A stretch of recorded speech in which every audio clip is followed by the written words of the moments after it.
100 কোটি টাকা করে দেয়। আসলে এই অ্যামাউন্টটা প্রথম দিকে ছিল 700 কোটি টাকা করে, প্রথম 3 বছরে 700 কোটি টাকা করে, কিন্তু এটা কমতে কমতে 100 কোটি টাকাতে এসেছে এবং এই পর্যন্ত প্রায় 10-11 বছরে 4,000 কোটি টাকা এসেছে। সেখান থেকে যে বরাদ্দটা আসে সেখানে কিন্তু জলবায়ু প্রতিরোধী গবেষণার প্রতি একটা এমফাসাইজ করা আছে। কিছু বাংলাদেশ, বিশেষ করে আপনি যদি Bangladesh climate change strategy and action plan দেখেন, সেটার মধ্যে যে 6টা থিমেটিক এরিয়া আছে সেখানে কিন্তু রিসার্চের একটা অংশ আছে, সেই জন্য সেখানে স্পেসিফিক্যালি রিসার্চে বরাদ্দ যায়। এর পাশাপাশি আমরা যেহেতু ন্যাপ করেছি 2022 সালে, ন্যাপে কিন্তু আমরা কিছু রিসার্চ এরিয়াও আইডেন্টিফাই করে দিয়েছি, কারণ আমরা জানি যে আমাদের অ্যাডাপ্টেশন রিলেটেড রিসার্চ আরও বেশি হওয়া দরকার। আমাদের নিজস্ব ভালনারেবিলিটি থেকে শুরু করে কোথায় কোথায় কাজ করার স্কোপ আছে সেগুলো বোঝার জন্য সেখানে আমরা আইডেন্টিফাই করেছি এবং আসলে ন্যাপ তো প্রণয়ন করেছি, বাস্তবায়ন না হলে তো ওই জিনিসগুলো হবে না। এখন আমাদের এখানে ন্যাশনাল টেকনিক্যাল কমিটি আছে, যেটা হেডেড বাই সেক্রেটারি। ওইটার প্রথম মিটিং এর জন্য আমরা কার্যপত্রটা তৈরি করে দিয়েছি মন্ত্রণালয়ে। আশা করছি 1-2 সপ্তাহের মধ্যে মিটিংটা হবে। আমাদের মেইন ফোকাস হচ্ছে যে সেক্টরাল মিনিস্ট্রিগুলো আছে বা এজেন্সিগুলো আছে, ওনারা যেন ওনাদের রেসপেক্টিভ সেক্টরের কাজগুলো করে, তাহলে পরে আসলে অনেক কিছুই অ্যাড্রেস হবে। এই প্রসঙ্গে একটু যদি বলি যে এখানে আপনারা একটা কথা বলেছেন, টাকার ক্লাইমেট রিলেটেড বাজেট অ্যালোকেশনের কথা বলেছেন, প্রেজেন্টেশনে ছিল। এটা ছিল হচ্ছে আপনারা বলেছেন যে 40,000 কোটি টাকা গত অর্থ বছরে সরকার বরাদ্দ করেছে। আসলে এইটা একটু ক্ল্যারিফাই করা দরকার, কারণ হচ্ছে কি আসলে এই টাকাটা কিন্তু সত্যিকার অর্থে ক্লাইমেটের জন্য বরাদ্দ না, একটা উন্নয়ন বাজেটের জন্য বরাদ্দ করেছে সরকার।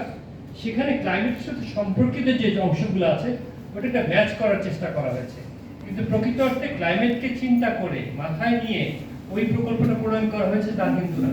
সেই জন্য আসলে আমাদের যে ক্লাইমেটের যে ভালনারেবিলিটি, যেখানে আমাদের ক্লাইমেটের জন্য এমফাসাইজ করে প্রকল্প সত্যিকার অর্থে নেওয়া দরকার, সেখানে কিন্তু আসলে এই টাকাটা ওইভাবে বরাদ্দ হচ্ছে না। একটা আমি অ্যাডাপ্টেশন, একটা আমি বাঁধের কাজ করছি, সেখানে আমি যদি চিন্তা করলাম যে ঠিক আছে আমার তো বৃষ্টিপাত মানে কি বলবো ফ্লাড লেভেলটা আরো বেড়ে গেছে, তারপরে হচ্ছে যে আমাদের সাইক্লোনের ওভারটপিং হতে পারে, তো বাঁধের উচ্চতাটা আমার আরো 1 মিটার বাড়ানো দরকার। তো ওইভাবে চিন্তা করে কিছুটা হয়তো অ্যালোকেশনটা অ্যালাইন করার চেষ্টা করা হচ্ছে। কিন্তু আমি যদি প্রায়োরিটি ফিক্স করে করি, অবশ্যই এটা কিছুটা উপকার করছে, কিন্তু প্রায়োরিটি ফিক্স করে যদি করতাম তাহলে জিনিসটা আরো ভালো হতো। তো সেই সেন্সে আসলে প্রকৃত অর্থে আমাদের বরাদ্দ কিন্তু খুবই কম। আপনি যদি ট্রাস্ট ফান্ডের কথা বলেন যে ডেডিকেটেড বরাদ্দ 100 কোটি টাকা, এটা কিছুই না আসলে। এবং যদি আমরা এখন যদি green climate fund, adaptation fund, তারপরে এলইসি ফান্ড থেকে যে টাকাটা পাই, সেটাও যদি হিসাব করি প্রতি বছর হয়তো খুব বেশি হলে $50 বিলিয়ন হতে পারে। এখন যদি 120 দিয়ে গুণ করে 5-12-60, তারপরে 6,000 কোটি টাকা হতে পারে খুব বেশি হলে। আমরা রাফলি 6,000 কোটি টাকা, তাও হয়তো আমার মনে হয় আরো কম হবে, 6,000 কোটি টাকাও হয়তো আমরা সরাসরি অ্যাডাপ্টেশন রিলেটেড কাজগুলো আমরা ব্যয় করতে পারছি না।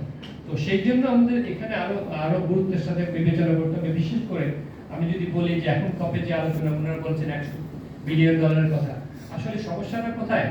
মানে ডেভেলপ কান্ট্রি অনেক কথাই বলে যে আমরা ক্লাইমেট চেঞ্জের অনেক বরাদ্দ লাগবে, আমরা অ্যাসেসমেন্ট করেছি যে আমাদের একটা যেমন $1 ট্রিলিয়ন লাগবে, এরকম একটা অ্যাসেসমেন্ট আমাদের ছিল। আমাদের বিশেষ করে অ্যাডাপ্টেশনে যদি বলি 300 থেকে 400 বিলিয়ন লাগবে প্রতি বছর।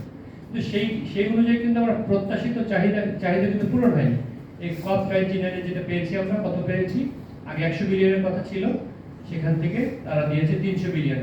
কিন্তু ইন্টারেস্টিংলি তারা বলেছে এটা অ্যাচিভ করবে 2035 এ। যে তার মানে কি আমি 26 থেকে শুরু হবে তো হিসাব করা, 26 হয়তো $110 বিলিয়ন নেবে। কিন্তু মজার ব্যাপার হচ্ছে এটা হচ্ছে কিন্তু যত ধরনের সোর্স আছে, তার মানে ওদের পাবলিক ফিনান্স থেকে শুরু করে ওরা মানে আপনার প্রাইভেট সেক্টর ইনভেস্টমেন্ট থেকে শুরু করে লোন থেকে শুরু করে যত ধরনের মেকানিজম, কার্বন ট্রেডিং এর মতো মেকানিজম আছে সেটার মাধ্যমে। এবং আলটিমেটলি কত টাকা আসলে সত্যিকার অর্থে আমরা দেখতে পাই বিভিন্ন দেশে, ডেভেলপিং কান্ট্রি গ্রিন ক্লাইমেট ফান্ডের মাধ্যমে এবং অ্যাডাপটেশন ফান্ড এবং এলইসি ফান্ডের মাধ্যমে এই টোটাল ফান্ডের মাত্র হয়তো 1 থেকে 2%। তাহলে পরে আমরা চাচ্ছিলাম 20% যেন এই গ্রিন ক্লাইমেট ফান্ডের মাধ্যমে ফ্লো করে, কিন্তু আসলে সেটা ফ্লো করবে না, কারণ এই যে এবার যে নিউ কালেক্টিভ কোয়ান্টিফাইড গোলের যে সিদ্ধান্ত হয়েছে সেখানে যেটা এসেছে তারা ট্রিপল করার চেষ্টা করবে। তার মানে যদি 1-2% আর ট্রিপল করলে 5-6% হতে পারে, 4 থেকে 6% হতে পারে। তো এটা তো আসলে কিছুই না। আপনি চিন্তা করেন 100 বিলিয়নের মধ্যে $4 বিলিয়ন আপনি 140 বা 42টা দেশকে দিবেন, মানে কিছুই না আসলে অ্যামাউন্টটা। তো সেই জন্য বলছি যে আসলে আমরা ইন্টারন্যাশনাল মেকানিজম থেকে খুব বেশি অর্থ পাবো না। আমাদের নিজেদেরই বেশি কাজ করতে হবে নিজেদের জন্য। এটা একটু বলার বিষয় ছিল। আমি আবার দু একটা প্রশ্নের মানে যেটা আপনার যেহেতু সরকারকে রিপ্রেজেন্ট করছি, আমি যেহেতু ক্লাইমেট চেঞ্জে কাজ করি, কিছু কথা বলি। এখানে দু একটা কথা হচ্ছে যে এসি আমরা যেহেতু ক্লাইমেটের জন্য আমরা দায়ী, আসলে আমরা নিজেরা কিন্তু দায়ী আমরা বলছি না। কারণ হচ্ছে ক্লাইমেট চেঞ্জ নেগোসিয়েশনের পার্সপেক্টিভ যদি চিন্তা করি, সেটা হচ্ছে যে আমরা ডেভেলপ কান্ট্রিকে হিস্টোরিক্যালি ক্লাইমেট চেঞ্জের রেসপন্সিবল বলছি, এবং এখানে এলডিসি কান্ট্রিতে আমাদের কোনো দায় নেই, এবং ডেভেলপিং কান্ট্রি হয়তো কিছুটা দায় আছে, কিন্তু আমাদের কোনো দায় নেই। এবং আমাদের টোটাল কন্ট্রিবিউশন যদি বলি গ্রিনহাউস গ্যাস এমিশনের 0.48%, তো সেটা কিছুই না। আর পার ক্যাপিটা কন্ট্রিবিউশন যদি বলি, আমাদের বাইনাল আপডেট রিপোর্ট করেছি, সেখানে আমরা দেখছি আমাদের পার ক্যাপিটা এমিশন হচ্ছে 1.2 টন পার ক্যাপিটা পার ইয়ার গ্রিনহাউস গ্যাস ইকুইভ্যালেন্ট, আর কি কার্বন ডাইঅক্সাইড ইকুইভ্যালেন্ট। তো সেইটার তুলনা যদি করেন, সবচেয়ে বেশি হচ্ছে কাতার প্রায় 40-45 টন, তারপরে কুয়েত 24-25, আমেরিকা 17 টন। তো সেই হিসাবে চিন্তা করেন, আর ডেভেলপিং কান্ট্রি যদি অ্যাভারেজ দেখে তা হলো আড়াই টনের মতো। সো আমরা কিন্তু সেই অর্থে কিছুই আসলে এমিশন করছি না, এবং আমরা এটার জন্য দায়ী না, এবং আমরা এটার জন্য কোনোভাবে কমিটেড না। আমাদের সেই ডিসকাশনটা আছে, বরং আমরা অ্যাডাপ্টেশনে আমরা বরং সাহায্য পেতে চাই এবং বিভিন্ন কার্যক্রম নিতে চাই, যাতে করে আমাদের লোকজনকে। আরেকটা বিষয় বলার আছে যে আমরা কিন্তু হেলথের আমরা ন্যাপ করেছি, কিন্তু হেলথের ন্যাপ আছে। আমাকে এই মাত্র প্রফেসর ইকবাল কবির রিকোয়েস্ট করেছেন প্যানেলিস্ট হিসেবে হেলথ ন্যাপের কথা বলার জন্য। 23 তারিখে সোনারগাঁতে একটা ইভেন্ট হবে। তো আমরা আশা করছি যে অনেক হেলথের ইস্যু আছে, আমরা আমাদের ন্যাপে হেলথকে ক্রস কাটিং এরিয়া হিসেবে কনসিডার করেছিলাম। কারণ হেলথ আসলে একটা মানে ওয়াটারের সাথে সম্পর্কিত আছে, পলিউশনের সাথে সম্পর্কিত আছে, কৃষির সাথে সম্পর্কিত, নানাভাবে এর সম্পর্কিত, টেম্পারেচার রাইজের সাথে সম্পর্কিত, নানাভাবে। সেই জন্য আমরা হেলথকে ক্রস কাটিং রেখেছিলাম, এবং আমরা রিলাই করছিলাম হেলথ সেক্টরের উপরে যে ওনারা যখন ওনাদের স্পেসিফিক ন্যাপটা করবেন, তখন হেলথের যত প্রবলেম আছে ওনারা অ্যাড্রেস করবেন। তো আমি আগেও ওনাদের সাথে সম্পৃক্ত ছিলাম, আবারও এটার সাথে সম্পৃক্ত থাকার আশা করছি। তারপরে আচ্ছা, আরেকটা মানে ড্রাউটের কথা আসছি ভালোভাবে। আমার মনে হয় আমরা ন্যাপে আমরা হেলথ রিলেটেড অ্যালোকেশন, টোটাল অ্যালোকেশনের আমরা বলেছি আগামী 27 বছরে $230 বিলিয়ন লাগবে অ্যাডাপ্টেশনের জন্য। এটা একটু এক্সাজারেটেড, যেহেতু আমাদের সব বাংলাদেশে আমরা বলছি, আমরা ইচ্ছা করে অ্যামাউন্ট একটু এক্সাজারেট করে রেখেছি, হয়তো অ্যাকচুয়াল অ্যামাউন্টটা আর কম, কিন্তু আমরা বিদেশ থেকে সহায়তা পাওয়ার প্রত্যাশা নিয়ে একটু অ্যামাউন্টটা বেশি করে রেখেছি। তো সেখানে যদি বলি এই টোটাল অ্যালোকেশনের 52% আমরা হেলথ ওয়াটার রিলেটেড অ্যালোকেশনের জন্য রেখেছি। তো আমরা বরেন্দ্র প্রকল্পে আমাদের অনেক অ্যাক্টিভিটি আছে। আমি বলবো যে প্রায় $50 বিলিয়ন প্রকল্পের মধ্যে $10 বিলিয়ন মতো ইনভেস্টমেন্ট শুধুমাত্র আমাদের অধিদপ্তর থেকে চলছে, এবং ভবিষ্যতেও আসবে। খুব শীঘ্রই এই কাজগুলো হচ্ছে আর কি। সেই জন্য বলছি যে পানি রিলেটেড অনেক কাজই হচ্ছে, কিন্তু আরো কাজ করার স্কোপ আছে। আর হচ্ছে যে আমাদের মেইন এমফাসিস কিন্তু কোস্টাল এরিয়াতে, যাতে করে আমাদের এই পানির স্বল্পতা বা যে লবণাক্ততার চ্যালেঞ্জগুলো আছে সেটাই করে। এখানে কিন্তু আমরা ক্লাইমেট চেঞ্জকে দায়ী করলেও স্যালানিটির অন্যতম প্রধান কারণ হচ্ছে উজান থেকে পানির ফ্লোটা কম আসা। এইটা যদি আমরা এনশিওর করতে পারতাম, আমাদের স্যালানিটির চ্যালেঞ্জ অনেকাংশে কমে যেত। আমরা জানি না আমরা সেই ডিপ্লোম্যাসিতে সাকসেসফুল হতে পারবো কিনা।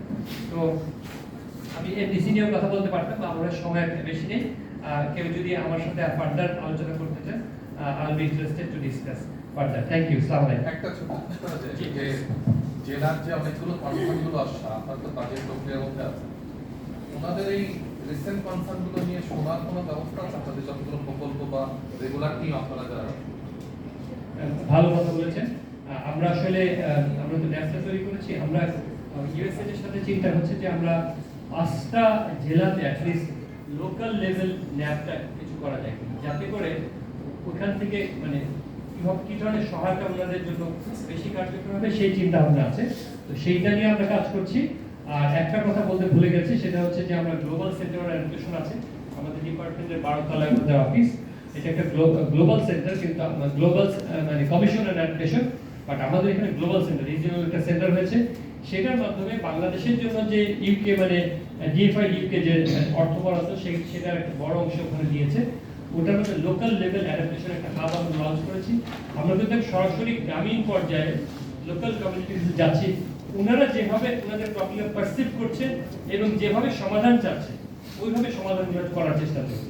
কিছু কিছু কাজ হচ্ছে, কিন্তু আসলে আমাদের চাহিদা প্রয়োজনের তুলনায় আসলে আমাদের অনেক বেশি, যার জন্য আসলে আমরা সব জায়গায় রিচ করতে পারছি না, কিন্তু কিছু কার্যক্রম কিন্তু সরকার নিয়েছে। ধন্যবাদ আপনাদের সবাইকে। ধন্যবাদ।